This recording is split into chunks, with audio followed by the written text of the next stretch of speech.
My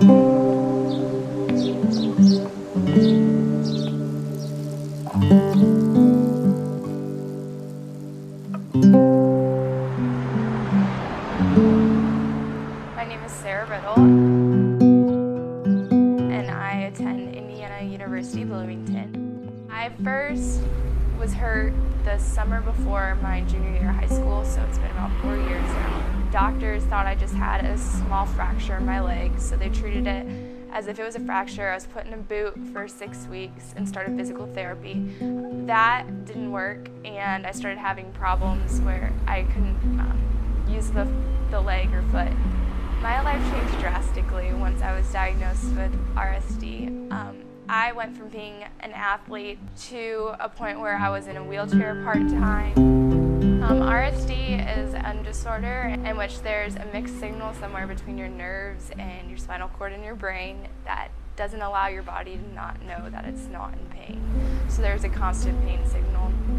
But through different treatments with my doctors and stuff, I now have gained back most of my activities. I've always wanted to go to college. I always knew that I would end up at college. Where and what I was doing, I wasn't as sure. Because of the RSD, I definitely went into a pre-medical track because I want to be able to help people that are going through what I'm going through and hopefully specialize in adolescent pain management. When I was first going through all my problems, there wasn't a lot of doctors that knew how to deal with someone of my age going through the pain problems I was having. And it really opened my eyes to the fact that most pain disorders that people have, they tend to either develop them from infancy or develop them in their elder years.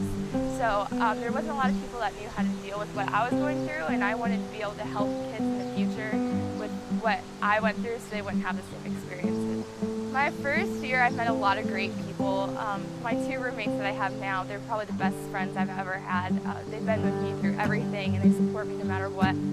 I honestly don't have a lot of free time being in school and a pre-med student. I study a lot and spend a lot of time on classes, but outside of that, I adopted a dog last year, and I spend a lot of time with her, especially on days that I don't necessarily feel up to getting out of the apartment and stuff like that.